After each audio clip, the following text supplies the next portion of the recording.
Hi guys, Keith Arkenberg Farms, and today we're going to be talking about running an efficient post-harvest area where we rinse off our vegetables and pack them for the retail end use. Let me show you.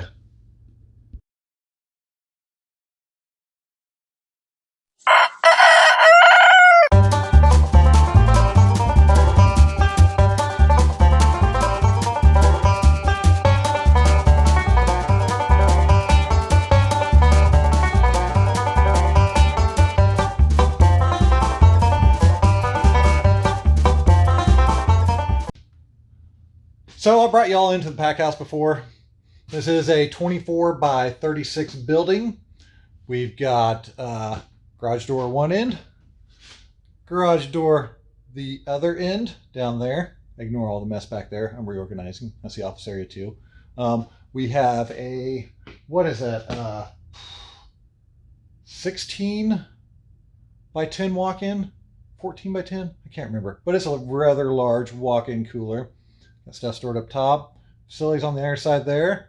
Hand wash sink. We got a little mini fridge for on farm sales and stuff, or when we're not around, just another item to have out here. Then we come into the post-harvest area, which is this area over here. We've got, of course, our dishes, which every farm just loves to clean those. Two big wash sinks. These are stainless steel sinks. These are 3 foot from here to here. They are just under 4 foot from here over to this side, so width. They sink down as well. They go down 2 foot and then are a foot off the ground, so they're 3 foot in height. So when I come up to the sink, it hits me actually right here on my waist. I'll see if I can see down there, which is about ideal. Most people have average height. It would be perfectly right about waist high. And that's where you want it because you're working into these deep sinks. The only complaint I have about this system is that these sinks are 2 foot deep, and to go down into them, I literally have to go down in them to touch the bottom. Other thing is, we had these custom made. They did not cut a second ring around the drain here and downset it. So the actual lip of the drain, bring it around here, sits above the surface. They did fold. Take you over here into the clean one. The bottoms, so they would drain that way. They do have at least relief drains, and the bottom is a little bit lower. That's the only thing I'd have them do over again. These are all stainless steel, so they're great for washing. The wall behind me is FRP, which is fiberglass reinforced plastic. It's got a nice little texture on it, easy to clean. Just great. This is what they use in commercial kitchens. It's ideal. Behind it, I've got actually Densglass drywall, which is fiberglass reinforced drywall, which is also another thing they use in really wet environments, so you don't have to worry about anything molding or rotting behind it. Now, I think I've showed you these things before. This is our bubbler. We got a bubbler, and we've got another outlet here, so we can double bubble. Bubble trap in the bottom of the sink. We also have a 1-inch main line that actually runs around this building. It starts out there and comes all the way around, and then we do our drops off of this. So we got a drop here, so we got a main line right here. This is 1-inch main line, so we get full pressure. You can fill up one of these sinks, which is about 110 gallons in about 7 minutes. It actually takes twice as long to drain one of these. So to do a drain fill cycle, it takes about 20 to 24 minutes, which is kind of high. But in the scheme of things, it's really not, because with lower pressure and lower volume, it could take 30 to 45 minutes to drain. We're running out of 2-inch drain pipe here underneath it. I actually have these set up on cam lock so I can pull the whole thing out if I want to. Okay, so we bubble our produce in here, spray off roots, what have you. From here, we go into our spinner, which I don't know if I've ever showed this off before either. A washing machine conversion to a salad spinner.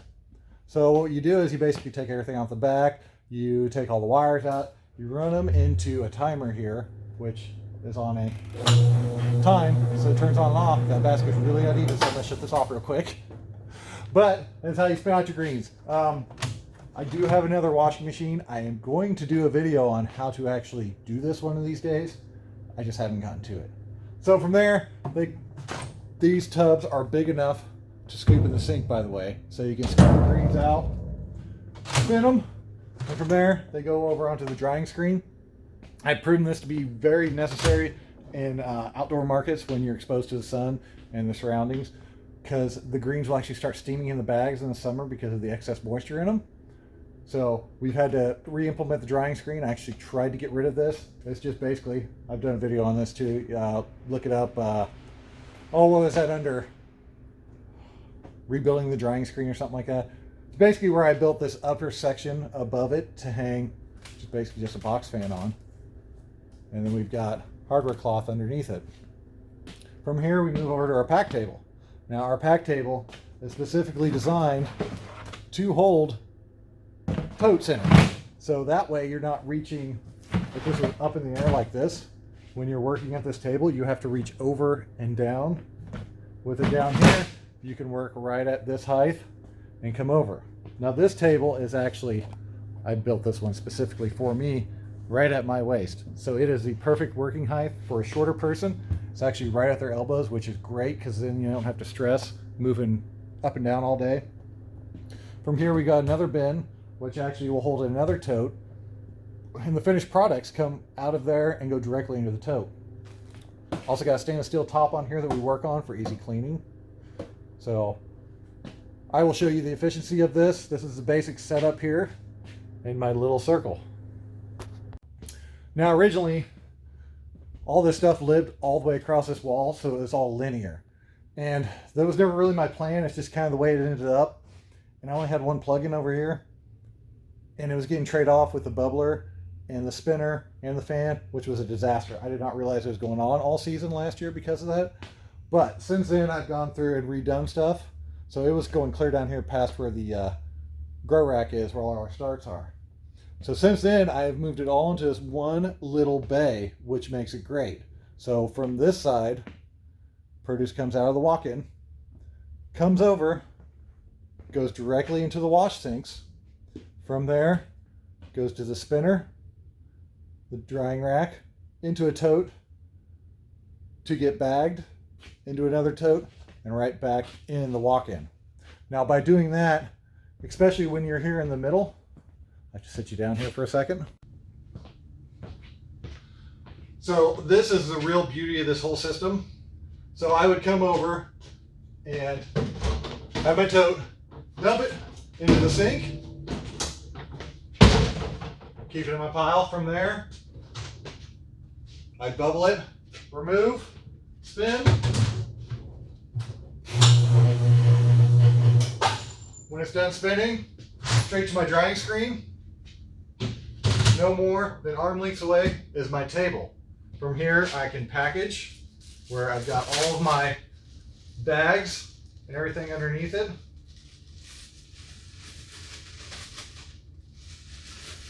So I can actually be doing all of this at once.